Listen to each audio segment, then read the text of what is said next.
আবৃত্তি করছি আমার 2026-এর কাব্যগ্রন্থ বনহাস থেকে প্রথম কবিতাটি।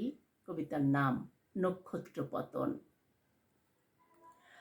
ধরার নক্ষত্র পতন হয়, আকাশের নক্ষত্র জল জল হয়। অবনের চরম সত্য হলো জীবনায়ু সাঙ্গ। জীবনায়ু সাঙ্গ হলেই সব কিছু শেষ। নক্ষত্রের আদর্শ শেষ হয় না, ন্যায়ের আদর্শ উত্তোলিত হয় বাতাসে। লক্ষ্য উদ্দেশ্য এক হলে নক্ষত্রের পাশে ধ্রুবতারারা জল জল করে জ্বলে। হলদে সরিষা খেতে শিশির না পড়লে সেটি হবে শিশিরের অনদারতা। পৌষের শিশির হতে হয় সাগরের বিশালতা। যতক্ষণ এ দেহে আছে প্রাণ, প্রাণপণ চেষ্টায় মানবিক মানুষ হয়ে সততার দাও পরিচয়।